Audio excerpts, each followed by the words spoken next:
എല്ലാ കൂട്ടുകാർക്കും നമസ്കാരം. നമ്മുടെ പുതിയ വീഡിയോയിലേക്ക് സ്വാഗതം. ഇന്നത്തെ നമ്മുടെ വീഡിയോ വളരെ രുചികരമായിട്ടും എളുപ്പത്തിലും നമ്മുടെ വീടുകളിൽ കപ്പലണ്ടി ഫ്രൈ ചെയ്തെടുക്കുന്നതാണ്. ഇങ്ങനെ ഉണ്ടാക്കി വെക്കുവാണെങ്കിൽ ഈ ഒരു മഴക്കാലത്ത് നല്ല ചൂട് കട്ടൻ ചായയുടെ ഒപ്പം കഴിക്കാനായിട്ട് നല്ല ടേസ്റ്റാണ്. ഇനിയിപ്പോൾ നമ്മുടെ കുഞ്ഞുങ്ങൾക്കും മുതിർന്നവർക്കും ഒരുപോലെ ഇഷ്ടമായ ഈ ഒരു കപ്പലണ്ടി ഫ്രൈ എല്ലാവരും ഇതുപോലെ ഒന്ന് തയ്യാറാക്കി വെക്കണേ. ഒരുപാട് എണ്ണയൊന്നും കുടിക്കാതെ ആർക്കും വളരെ ഈസി ആയിട്ട് വീടുകളിൽ തയ്യാറാക്കി എടുക്കാനും സാധിക്കും. നമ്മൾ ഇതിലേക്ക് ഒരു തരി പോലും കളറൊന്നും തന്നെ ചേർക്കുന്നില്ല. അപ്പൊ നോക്കാം എങ്ങനെയാണ് വളരെ ടേസ്റ്റി ആയിട്ടും നല്ല ക്രിസ്പി ആയിട്ടും കപ്പലണ്ടി ഫ്രൈ ചെയ്തെടുക്കുന്നതെന്ന് നമ്മുടെ വീഡിയോയിൽ കൂടെ നമുക്ക് കാണാം.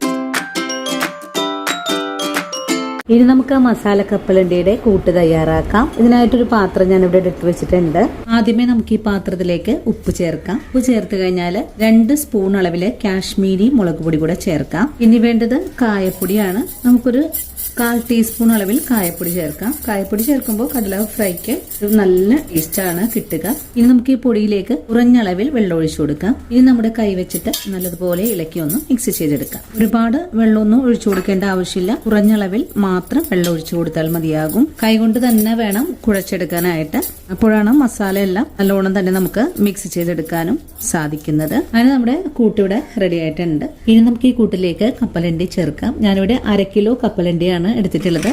ഇത് കുതിർത്താതെ തന്നെയാണ് കേട്ടോ ചേർക്കുന്നത്. മുളക് പൊടിയും കടലയും കൂടെ ചേർത്ത് നല്ലോണം ഒന്ന് മിക്സ് ചെയ്തെടുക്കാം. അങ്ങനെ കടലയും മുളക് പൊടിയും കൂടെ ചേർത്ത് നല്ലോണം ഇളക്കി ഒന്ന് മിക്സ് ആക്കി എടുത്തിട്ടുണ്ട്. ഇനി നമുക്കിതിലേക്ക് കുറച്ചുകൂടെ പൊടികൾ ചേർക്കണം. ആദ്യമേ ഞാൻ ഇതിലേക്ക് ചേർക്കുന്നത് 1/4 ടീസ്പൂൺ അളവില് പെരിഞ്ജീരകമാണ്. പെരിഞ്ജീരകം ചേർക്കുമ്പോൾ ഒരു പ്രത്യേക ഫ്ലേവർ ആണ് കിട്ടുക. കൂടെ തന്നെ 2 ടേബിൾ സ്പൂൺ അളവില് കടലപ്പൊടി ചേർക്കാം. കൂടെ തന്നെ 2 ടേബിൾ സ്പൂൺ അളവില് വറുത്ത അരിപ്പൊടി കൂടെ ചേർക്കാം. വീണ്ടും നമ്മുടെ കൈ ഉപയോഗിച്ച് നല്ലതുപോലെ ഒന്ന് മിക്സ് ചെയ്തെടുക്കാം. ഈ ഒരു മഴക്കാലത്ത് ഇതുപോലെയൊക്കെ ഉണ്ടാക്കി വെക്കുവാണെങ്കിൽ വളരെ രുചികരമായിട്ട് തന്നെ നമുക്ക് കഴിക്കാനും സാധിക്കും. നല്ല ചൂട് കട്ടൻ ചായയാണ് കേട്ടോ നല്ലൊരു കോമ്പിനേഷൻ. കപ്പലണ്ടിയും പൊടിയും കൂടെ നല്ലതുപോലെ ഒന്ന് മിക്സ് ആയി കിട്ടണം. അതിന് കൈകൊണ്ട് നല്ലവണ്ണം തേച്ച് കുഴച്ചെടുക്കണം.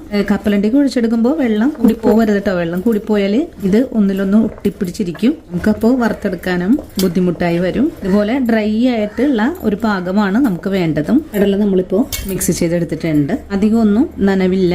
വാരിയെടുത്ത് ഇതുപോലെ വിതറിയിട്ട് കൊടുക്കാൻ പരുവത്തിലാണ് നമുക്ക് കടല കുഴച്ചെടുക്കാൻ സാധിച്ചിട്ടുള്ളത്. അങ്ങനെ നമ്മൾ കടല ഇവിടെ മിക്സ് ചെയ്ത് കഴിഞ്ഞിട്ടുണ്ട്. ഇതിപ്പോ മസാല മിക്സ് ചെയ്ത് വെക്കേണ്ട ആവശ്യമൊന്നും തന്നെ ഇല്ലാട്ട. നമുക്ക് ഉടൻ തന്നെ വറുത്തെടുക്കാൻ തുടങ്ങാം. ഇനി കപ്പലണ്ടി വറുത്തെടുക്കാനുള്ള ഒരു പാൻ അടുപ്പിലേക്ക് വെച്ച് കൊടുക്കാം. പാൻ ഒന്ന് ചൂടായി വരട്ടെ. പാൻ ചൂടായി വന്നു കഴിഞ്ഞാൽ നമുക്ക് വറുത്തെടുക്കാൻ ആവശ്യമായ ഓയിൽ ഒഴിച്ചു കൊടുക്കാം. അങ്ങനെ എണ്ണ ഇപ്പോൾ നന്നായിട്ട് ചൂടായി വന്നിട്ടുണ്ട്.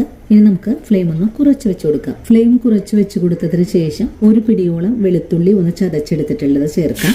2 തണ്ട് കറിവേപ്പില കൂടെ ചേർക്കാം. അപ്പോൾ വെളുത്തുള്ളി മുരിവായി വന്നിട്ടുണ്ട്. നമുക്ക് എണ്ണയിൽ നിന്ന് കോരി മാറ്റാം. അങ്ങനെ വെളുത്തുള്ളിയും കറിവേപ്പിലയും കോരി മാറ്റിയിട്ടുണ്ട്.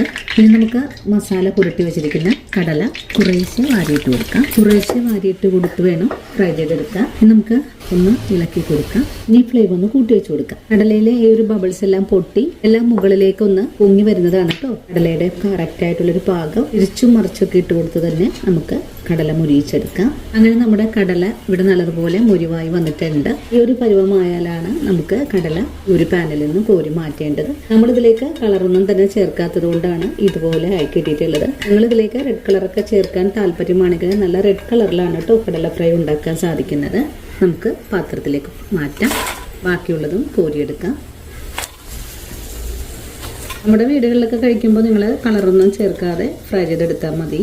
ഇനി നമുക്ക് ബാക്കിയുള്ള കടലയും എണ്ണയിലേക്ക് വാരിയിട്ട് കൊടുക്കാം. നമ്മുടെ കയ്യിലേക്ക് വീഴാതെ പ്രത്യേകം ശ്രദ്ധിച്ച് വേണം കപ്പലണ്ടി ഫ്രൈ ചെയ്തെടുക്കാനായിട്ട്. എണ്ണയിലേക്ക് വാരിയിട്ട് കഴിഞ്ഞാൽ പിന്നെ നമുക്കിതുപോലെ ഒന്ന് ഇളക്കി കൊടുക്കാം. എല്ലാ ഭാഗവും ഒരുപോലെ തന്നെ മുരിഞ്ഞ് കിട്ടാനായിട്ടാണ്. അഥവാ ഒട്ടിപ്പിടിച്ചിരിക്കുവാണെങ്കിൽ ഇതുപോലെ ഇളക്കി കൊടുക്കുന്ന സമയത്ത് എല്ലാം ഒന്ന് വിട്ടുവിട്ട് കിട്ടാനും വളരെ എളുപ്പമാണ്. അങ്ങനെ രണ്ടാമത് ഫ്രൈ ചെയ്യാൻ ഇട്ട് കൊടുത്ത കടലയും നല്ലതുപോലെ മുരിവായി വന്നിട്ടുണ്ട്. ഇത് നമുക്ക് എണ്ണയിൽ നിന്നും കോരി മാറ്റാം. നമ്മുടെ എല്ലാ കപ്പലണ്ടിയും ഞാനിവിടെ നല്ലോണം തന്നെ മൊരിയിച്ച് കോരിയിട്ടുണ്ട്. നല്ല ക്രിസ്പിയാണ്. നമ്മുടെ വീടുകളിലൊക്കെ ഉണ്ടാക്കിയെടുക്കുന്നത് കൊണ്ട് ഒരു പേടിയും കൂടാതെ കഴിക്കുകയും ചെയ്യാട്ടോ.